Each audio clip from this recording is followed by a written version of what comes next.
Elizabeth Cruz point of view. Kasalukuyan kaming nasa bahay nila Godric ngayon. Uuwi na dapat ako sa bahay pero nagkayayaan kaming magnobyo na manood na sine sa mansyon nila. Oo, mansyon.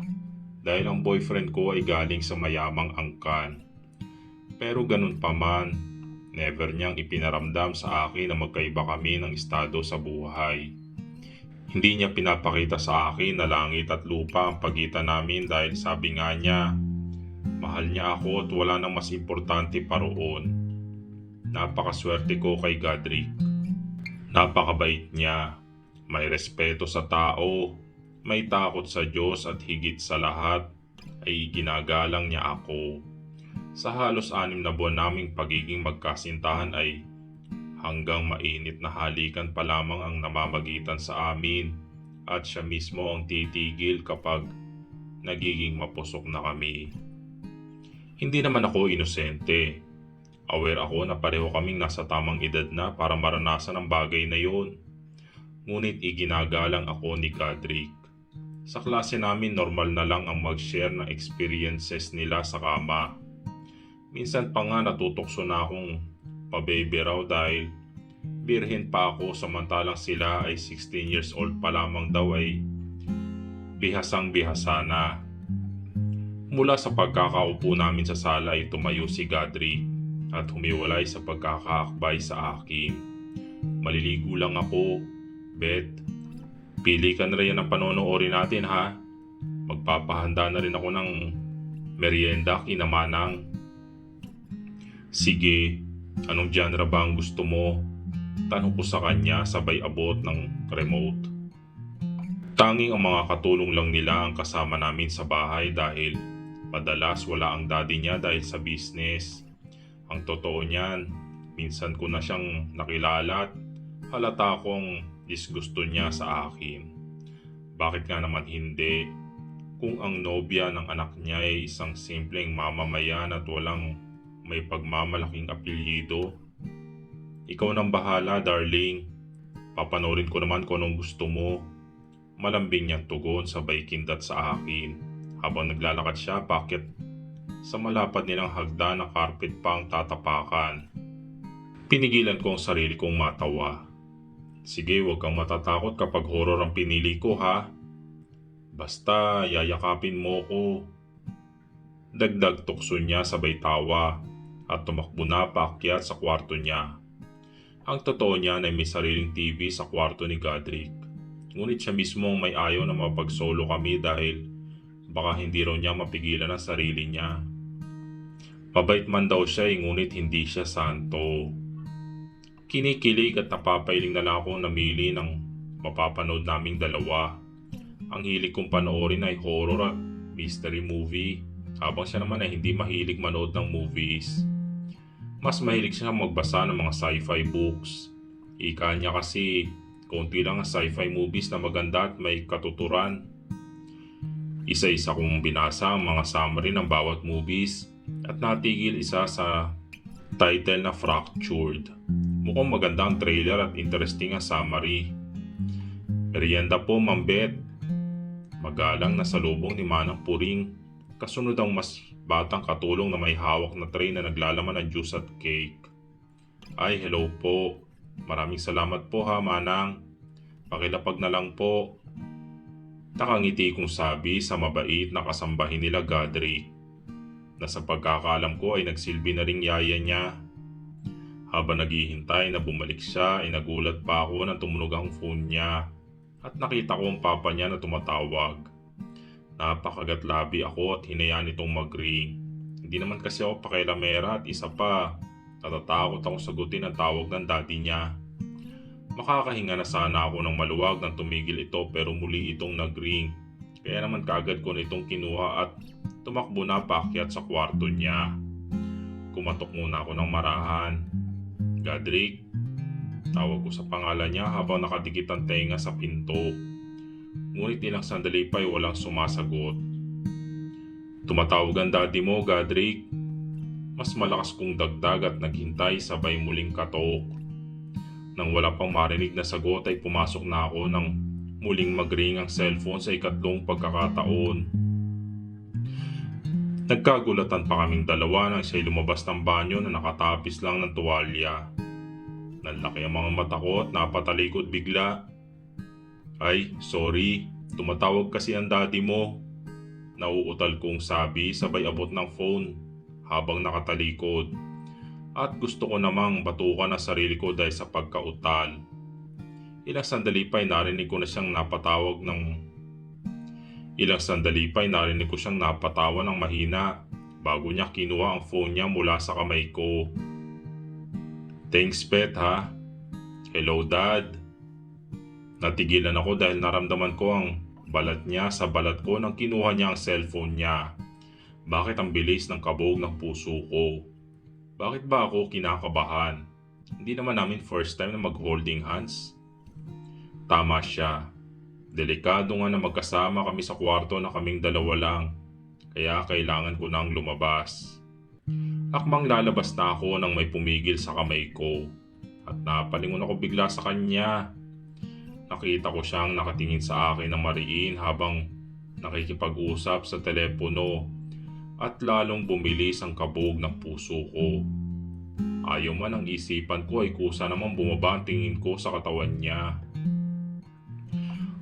Wala akong hilig sa lalaking may abs at ang totoo niyan ay wala naman akong mata sa mga machong katawan na madalas kakiligan ng mga kaklase ko. Naalala ko tuloy nung minsang narinig ko na may pinapanood daw silang banatan ng lalaki, madalas nerd ang itsura pero ang katawan daw ay pumapatay. Hindi ko mapigilang mapalunok at kusang sinundan ng mata ko ang mga butil ng tubig na bumabagsak mula sa kanyang leeg hanggang sa nakatakip na parte ng katawan niya. Tila nakikipaghabulan na sa kabayo sa bilis ang kabog ng puso ko sa mga sandaling iyon.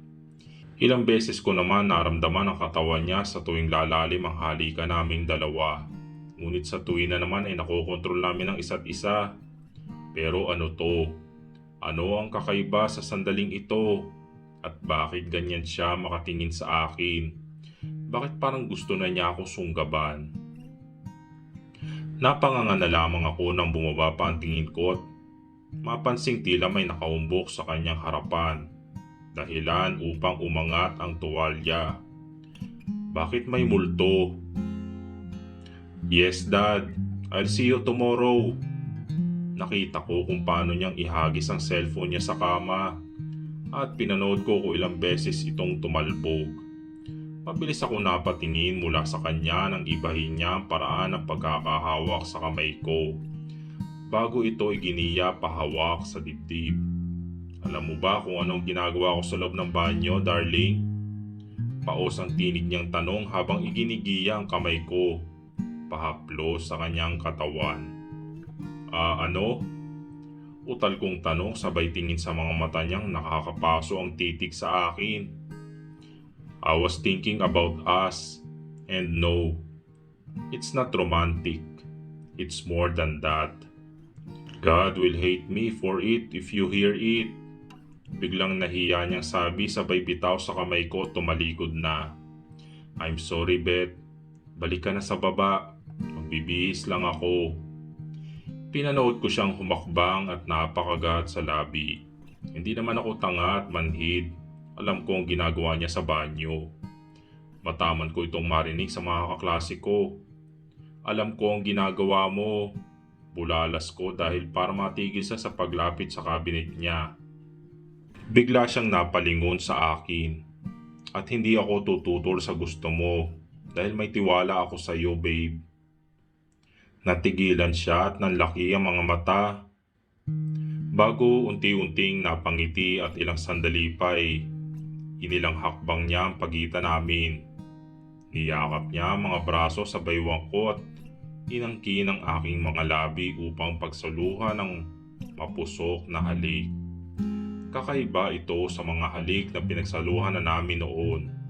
Mapang-angkin, marubdob, at tila gusto niyang kainin ang aking mga labi. Sigurado ka ba, darling? I want you so much at baka hindi na ako makapagpigil pa. Hinihingal niyang bulong sa aking mga labi habang mataman akong tinititigan sa mga mata. Yes, sunod-sunod na pagtango ang ginawa ko at hindi ko inalis ang pagtitig sa kanya. Gusto kong makita niya na handa na akong ibigay ang lahat sa akin at sa kanya ko lang ito gustong ibigay. Muling nagtagpo ang mga uhaw naming labi at iginiya niya ako. Palakad hanggang sa bumunggo ang mga binti ko sa kama at napahiga. Napasinghap ako nang bumitaw siya at bumaba ang halik sa aking leeg. At tila isang langgam na kinakain yun. Ngunit hindi pa roon natapos dahil naramdaman ko ang pagsakop ng isa niyang kamay sa aking kanang dibdib. Hindi ko malaman kung itutulak ko ba siya o hahapitin palapit. Ang bango-bango mo, darling. Paosang tinig niyang bulong sa akin at may nakakahiyang tunog ang lumabas mula sa aking nakasarang bibig. Narinig ko siyang tumawa ng mahina bago muling inangkin ang aking tila namamanhid ng mga labi. Ang kanang kamay niya ay tinigilan ng aking dibdib at bumaba hanggang sa itinaas niya ang aking suot na palda. At ang mga daliri ay natagpuan ng maselang bahagi ng aking katawan. Napaigtad ako dahil sa gulat at dahil sa sensasyong idinulot nito, dahilan para magkahiwalay ang mga labi namin, kasabay ng mahinang pagdaing.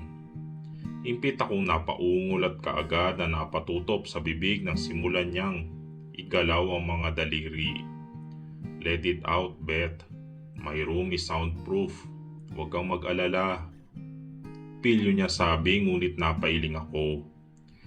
Sa kabila ng nakakahilong sensasyong nararamdaman ay may bagay pa rin akong naaalala. Yung lock. Oh, right. Pulalas niya bago mabilis na tumakbo papunta sa pinto at inilak bago muling tumungtong ng kama. Ngunit sa pagkakataong ito ay hindi ang aking mga labi ang nais niyang halikan. Ipinantay niya ang mukha sa aking gitna at namula ang aking mukha nang amuyin niya ito. Ngunit kaagad itong nawala nang simulan niya akong paligayahin kahit pa nakasuot pa ako ng panty. Sa pagkakataong ito ay muli akong napaigtad at hinayaan ko nang kumawala ang ungol mula sa aking labi. Napahawak ako sa kobre kama at naramdaman ang mga kamay niya. Pinagsiklop niya ang aming mga kamay habang patuloy siya sa ginagawa. Nariyang dilaan niya ako at ramdam ko ang pamamasa ng suot kong panty. Hindi ko maiwasang magpasalamat na maganda ang naisuot ko at hindi butas-butas. At muli ay gusto kong batukan ang sarili ko sa naisip. Ano ba yan? Impit ako napatili nang igilid niya ang panty ko at sa pagkakataong ito ay direkta ko naramdaman ang dila at labi niya na humalik, dumidila at humihigop sa aking perlas. Napabitaw ang isa kong kamay at napasabunot sa malambot niyang kulot na buhok. Mga nakakahiya at eskandalosang tunog na ang lumalabas sa mga labi ko na sigurado kong ikahihiya ko pagkatapos, ngunit sa sandaling ito ay nais ko muna itong namnamin. Napadaing ako at natigilan ng maramdaman ang isang bagay na tila ba kumakatok sa aking pinto na hindi pa man nakakapasok. Darling, do you trust me? Malambing niyang tanong at agad naman akong tumango kaya napangiti siya. This will hurt a little, but I assure you that you will feel more pleasure later on, okay? Dinilaan ko ang nanunuyo kong labi at muling tumango dahil hindi ko magawang magsalita. Dumiin ang kuko ko sa kamay niya nang simulan niyang ipasok ang daliri at nakaramdam ako ng kaunting kirot at nadagdagan habang lumalalim ito. Napadaing ako. Ngunit napawi ito ng bahagya na muli niya akong paligayahin gamit ang dila niya. Malalakas na ungol ang aking binitawan nang may matamaan siya sa kaloob-looban ko at halos maduling ako sa sarap. Ang sarap mo naman talaga, darling. Inuulit niya ito at naramdaman kong dinagdagan pa niya ang daliri niya kaya naman para na akong mababaliw sa sensasyon na nararamdaman. Nakaramdam ako ng kakaiba sa puson ko. Kaya naman pilit ako lumalayo sa mga daliri niya at hindi na malaman kung saan ba banda titingin. Let it go. Sige lang, Beth. Hindi kita pababayaan. Sa sinabi niya, hinayaan ko nga ang sensasyong tila gustong kumawala mula sa aking kaibuturan. Para akong maiihi na hindi ko malaman sa mga sandaling iyon. Muli ako napakapit sa buhok niya at parang isang pusang napaangat ang likod at malakas na napaungol ang hayaan ko ang sarili kong sumabog. Nanginginig ang katawan ko at nanatiling nakatulala sa kisame at blankong kaisipan. Wow, ang sarap. Marahan ako napamulat at napakurap-kurap. Bakit bigla ako napaginipan ang unang sandali naming dalawa ni Godric? Gayong nasa bahay ako ng isang estranghero. Marahil ay dahil na rin sa katotohanang nakatakda akong muling ialay ang sarili. Ngunit sa ibang tao na. Gayong si Godric pa lamang naman ang nakakita at nakaangkin sa akin. Mariin kong ipinikit ang mga mata at pinigilan ng sariling sariwain ang aking unang karanasan sa piling niya. Ang araw na iyon ang unang beses na hinayaan namin ang aming sariling mahalin ng isa't isa. Nang araw ding iyon ay isinuko ko sa kanya ang lahat-lahat sa akin at wala akong pagsisisi hanggang ngayon. Napalunok ako bago tumayo sa malambot at malaking kama. Ngunit kung papipiliin ako, ay mas gugustuhin ko pa rin ang luma at manipis naming kutsyon ni Sky. Agad na napukaw ng atensyon ko ang isang bagay na katabi ko at napakunot ang noo ko. Isa itong gintong kahon at may nakalagay na sobre. Kinuha ko ito at nanlamig ang buong katawan ng mabasa ang nakasulat. Dear Elizabeth, I want you to wear this and dance for me. Itutuloy.